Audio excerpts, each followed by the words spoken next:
नमस्कार, खबर गर्मा गर्म में आप सभी का स्वागत है। मैं हूं नीलू। करते हैं खबरों की शुरुआत। तो अंतिम अरदास कार्यक्रम आज है लखीमपुर खीरी में। मृत किसानों को दी जाएगी इस दौरान श्रद्धांजलि। बड़ी तादाद में किसानों के जुटने की संभावना जताई जा रही है। कांग्रेस महासचिव प्रियंका गांधी भी लखीमपुर जाने वाली हैं। किसानों के अंतिम अरदास में वो मौजूद रहेंगी। इस दौरान प्रशासन अलर्ट है, सुरक्षा के पुख्ता इंतजाम किए गए हैं। तो अंतिम अरदास का आज कार्यक्रम रखा गया है। किसानों को इस दौरान श्रद्धांजलि दी जाएगी। हम आपको बता दें कि लखीमपुर खीरी में मृत किसानों को आज श्रद्धांजलि दी जाएगी।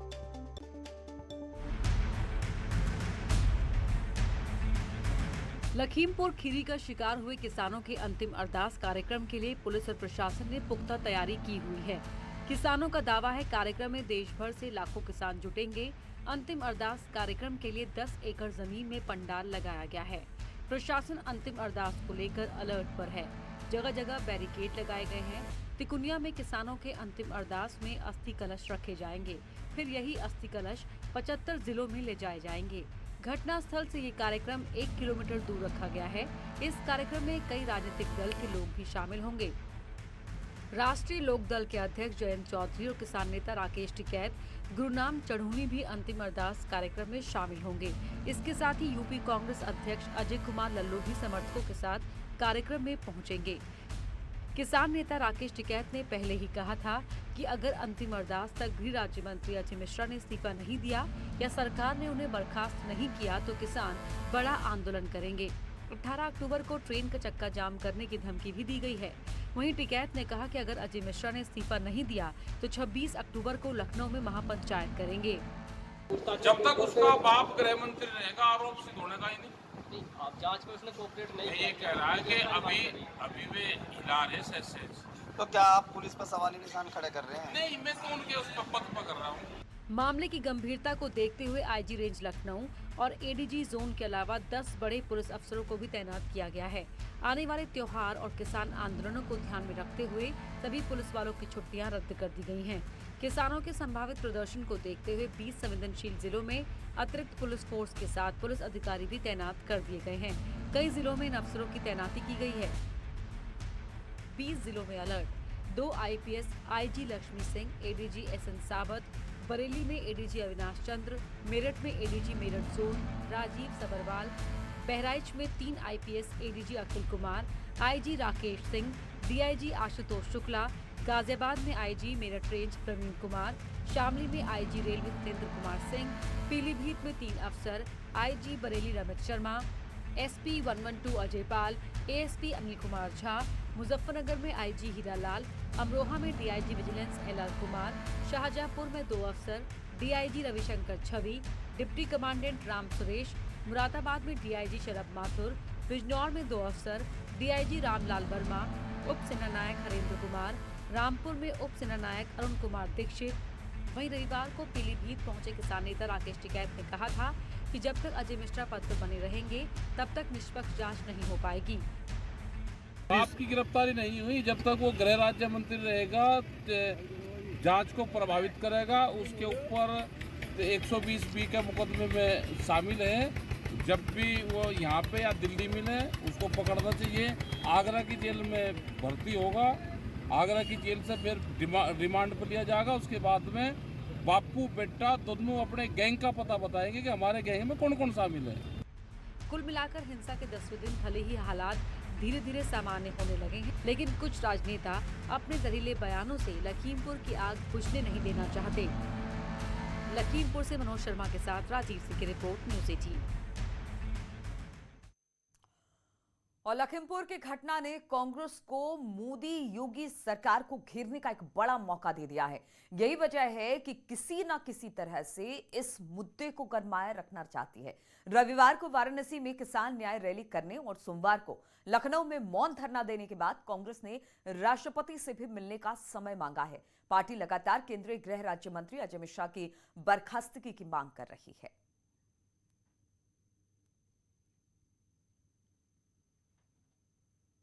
और लखीमपुर मामले में आरोपी आशीष मिश्रा को पुलिस आज सुबह 10 बजे अपनी कस्टडी में लेगी।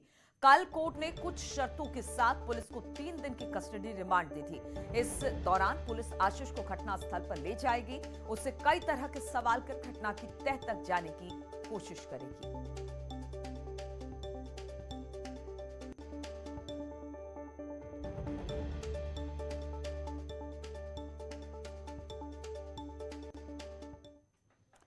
और 22 में जीत के लिए यात्रा। जी हां, 2022 में जीत के लिए यात्राओं का दौर अब शुरू हो गया है। अखिलेश आज से शुरू करेंगे विजय यात्रा। कानपुर से ये विजय यात्रा की शुरुआत होगी। शिवपाल करेंगे सामाजिक परिवर्तन यात्रा। आज मथुरा के वृंदावन से शुरू होगी यात्रा। तो आज चाचा भतीजे की यात्रा अलग अलग जगहों से शुरू होने वाली है। कानपुर से अखिलेश की यात्रा और शिवपाल करेंगे सामाजिक परिवर्तन यात्रा की शुरुआत मथुरा से।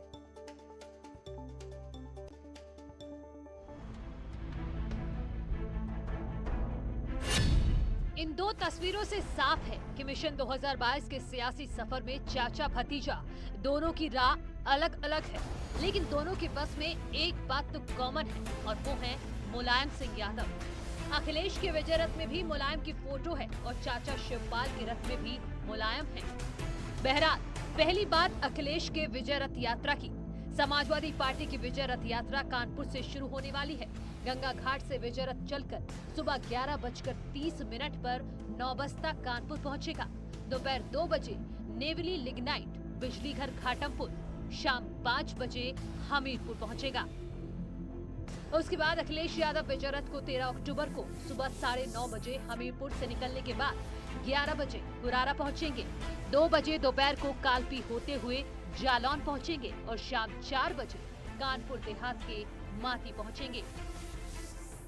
कल विजय रथ यात्रा के द्वारा चुनाव अभियान की इस चुनाव 2022 के चुनाव अभियान का श्री गणेश करेंगे।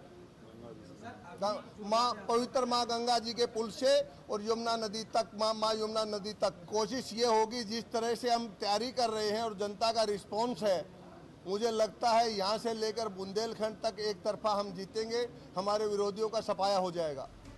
विजय रथ यात्रा पर निकलने से पहले अखिलेश यादव ने मुलायम सिंह से आशीर्वाद लिया। अखिलेश ने पिता के पैर छूकर 22 की विजय का आशीर्वाद लिया। पहले चरण में अखिलेश यादव अपनी हाईटेक बस से 2 दिनों में 3 जिलों में जनता से समर्थन मांगेंगे। तो वहीं चाचा शिवपाल भी 11 अक्टूबर तक भतीजे का जवाब नहीं मिलने पर परिवर्तन रथ को 2022 के सफर में उतार दिए हैं। शिवपाल भी कान्हा की नगरी वृंदावन से आज से परिवर्तन यात्रा निकाल रहे हैं। वृंदावन से यात्रा की शुरुआत होगी, जो 7 चरणों में चलेगी। 27 नवंबर तक प्रदेश में भ्रमण करते हुए अलग अलग जिलों में रथ जाएगा। उत्तर प्रदेश के अंदर 7 चरणों में यात्रा निकलेगी और 27 नवंबर आखिरी दिन होगा जो चरण खत्म किया जाएगा, जो अमेठी में खत्म होगी ये यात्रा। 7 चरणों में रखी गई है ये यात्रा, जिसके अंदर हम सभी पूरे उत्तर प्रदेश तक पहुंच रहे हैं, सभी विभिन्न विधानसभाओं के अंदर पहुंच रहे हैं और राष्ट्रीय अध्यक्ष जी के ही नेतृत्व में ये पूरी यात्रा होगी। विजय रथ से अखिलेश साइकिल के लिए समर्थन मांगेंगे, तो वहीं शिवपाल परिवर्तन यात्रा के जरिए जनता से पार्टी के लिए वोट की अपील करेंगे। Bureau report, news 18। और यूपी विधानसभा चुनाव को लेकर कल दिल्ली में बीजेपी के वरिष्ठ नेताओं की अहम बैठक हुई और इस बैठक में अलग अलग एंगल से प्रचार की तैयारियों पर चर्चा की गई। सूत्रों के हवाले से जो खबर आ रही है उसके मुताबिक बीजेपी अपने चुनावी कैंपेन में राम मंदिर निर्माण को प्रमुखता से शामिल करेगी और इसके अलावा लॉ एंड ऑर्डर, सरकारी योजनाओं का लाभ और सीएम योगी की छवि को प्रमुखता से शामिल किया जाएगा। करीब 6 घंटे तक चली मैराथन बैठक में आगामी 100 दिन में 100 कार्यक्रमों को लेकर चर्चा की गई और चुनाव को लेकर रोड मैप तैयार किया गया। इसके अलावा पार्टी के अन्य कार्यक्रमों को लेकर भी मंथन हुआ है। और सीएम योगी की बात की जाए तो सीएम योगी आज कुशीनगर के दौरे पर रहेंगे। यहां पर वो प्रधानमंत्री के कार्यक्रम से पहले की तैयारियों का जायजा लेने पहुंच रहे हैं। प्रधानमंत्री मोदी 20 अक्टूबर को कुशीनगर के दौरे पर आ रहे हैं। प्रधानमंत्री मोदी यहां इंटरनेशनल एयरपोर्ट का लोकार्पण करने वाले हैं। श्रीलंका के राष्ट्रपति भी लोकार्पण कार्यक्रम में उपस्थित होंगे। महात्मा बुद्ध की धरती से अंतर्राष्ट्रीय हवाई अड्डे का लोकार्पण कर उत्तर प्रदेश में विकास का संदेश देंगे।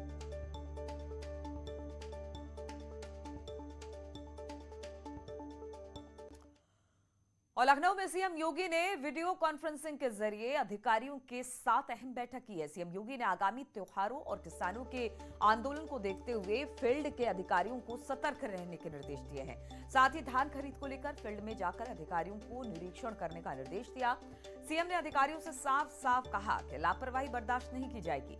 सीएम योगी ने दिवाली तक सड़कों की मरम्मत का काम पूरा करने के निर्देश दिए, क्योंकि गड्ढा मुक्त सड़कों के लिए सरकार प्रतिबद्ध है।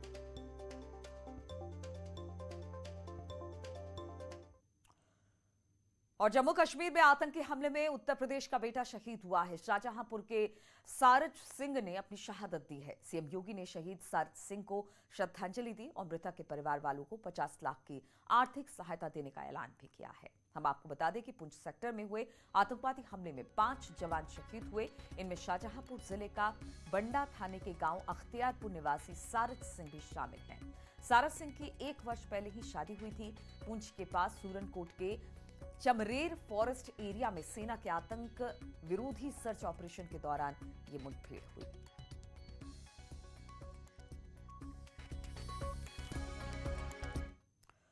और जम्मू कश्मीर में शहीद हुए शाहजहांपुर का लाल सारज सिंह, सीएम योगी ने अब श्रद्धांजलि दी है। परिजनों को 50 लाख की आर्थिक सहायता देने का ऐलान भी सीएम ने किया है। और सहारनपुर के देवबंद के मुस्लिम बाहुल्य गांव बनीड़ा खास में लोगों ने पाकिस्तान मुर्दाबाद के नारे लगाते हुए पाकिस्तान के झंडे में आग लगाई और भारत माता की जय के नारे लगाए।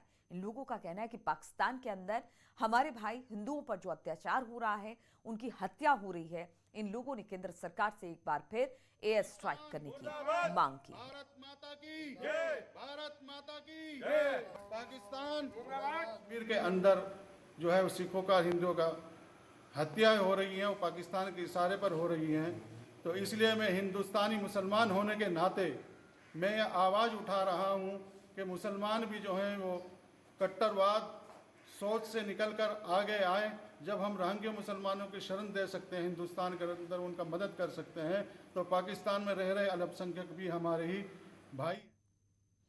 और बुलंदशहर में दिल्ली कानपुर नेशनल हाईवे 91 पर अपराधियों ने इनकम टैक्स ऑफिस बनकर सराफा व्यापारी के कर्मचारियों से 72 लाख रुपए की लूट की। सराफा व्यापारी ने ये पैसे दिल्ली के एक व्यापारी को पहुंचाने के लिए दी थी। ये लोग पैसे बैग में रखकर कासगंज से दिल्ली जा रहे थे। तभी रास्ते में खुर्जा नगर कोतवाली क्षेत्र के अग्रवाल ब्रिज के पास 4 लुटेरों ने ओवरटेक कर गाड़ी को रोक लिया। इस दौरान कार से एक वर्दीधारी उतरा, जिसने पहले कार के कागज चेक किए, फिर उनके बाद गाड़ी को एस्कॉर्ट करने की बात कहकर कार में बैठ नोटों से भरे बैग को अपने कब्जे में ले लिया और फरार हो गए। लुटेरे खुद को इनकम टैक्स विभाग का अफसर बता रहे थे। पीड़ितों ने खुर्जा कोतवाली पहुंचकर मामले की जानकारी दी तो हड़कंप मच गया। आनंद फानन में जिले की सीमाएं सील कर दी गई। लुटेरों की तलाश शुरू कर दी गई है। पुलिस ने पीड़ित को शिकायत पर केस दर्ज कर लिया है और मामले की तफ्तीश में जुट गई है। हाईवे पर लगे सीसीटीवी कैमरों की मदद से पुलिस गाड़ी की पहचान करने की कोशिश भी कर रही है।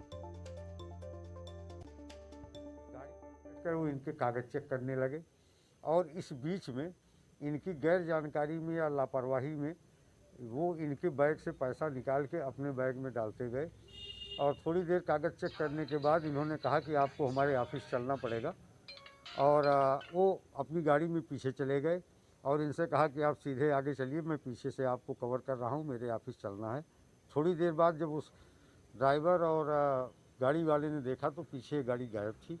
इसके बाद उसे शक हुआ, जब उसने अपना बैग चेक किया तो उसमें इनका कहना है 72 लाख रुपए गायब हो गए। और उत्तर प्रदेश में बिजली संकट पर सीएम योगी गंभीर नजर आ रहे हैं। सीएम ने सभी जिलों के अधिकारियों के साथ बैठक की।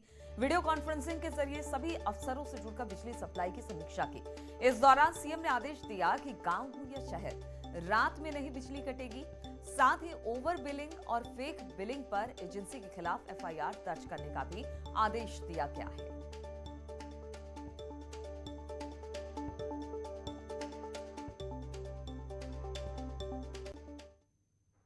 और सहारनपुर में इलाज के नाम पर बुखार के मरीजों की जान से खिलवाड़ करने वाली तस्वीरें सामने आई है। ये तस्वीरें बेहट तहसील के कलसिया स्थित एक डॉक्टर के क्लिनिक के बाहर की है, जहां पर बुखार से पीड़ित बच्चों का इलाज क्लिनिक के बाहर हाईवे पर पेड़ के नीचे और हाईवे पर ही बनी पंक्चर की दुकान के अंदर लिटाकर किया जा रहा है। तस्वीरों में देखा जा सकता है कि किस तरह से मरीजों को ग्लूकोज पेड़ से बांधकर चढ़ाया जा रहा है। सहारनपुर के कई इलाकों में इन दिनों डेंगू और बुखार के मरीजों की संख्या में इजाफा देखने को मिल रहा है। ऐसे में समय इस तरह की तस्वीरें काफी हैरान करने वाली है। इस मामले में पहले तो स्वास्थ्य विभाग के अधिकारी कुछ भी कहने से बचते रहे, लेकिन जैसे ही ये तस्वीरें सोशल मीडिया पर वायरल हुई, उसके बाद महकमे में हड़कंप मच गया। इसके बाद अब सीएमओ ने पूरे मामले की जांच के आदेश दे दिए हैं और जांच के बाद कार्रवाई की बात भी कही है। सारा मुझे मालूम पड़ा है, मेरी जानकारी में बिल्कुल भी नहीं है। और आपके कहने के बाद मैंने तुरंत ही फ़ोन मिलाया वहाँ के, मुझे मुजफ्फराबाद ब्लॉक में पड़ता है ये गाँव, और मैंने वहाँ के इंचार्ज को फ़ोन मिलाया, उनकी जानकारी में भी नहीं है, पर फिर भी वो जा रहे हैं, उसी गांव में जा रहे हैं। कल से में देखते हैं क्या मैटर है। स्वास्थ्य विभाग को जैसी जानकारी में हम उसके। तो इन्हीं तमाम खबरों के साथ इस बुलेटिन में फिलहाल इतना ही। रुकेंगे छोटे से ब्रेक के लिए, आगे देखिए।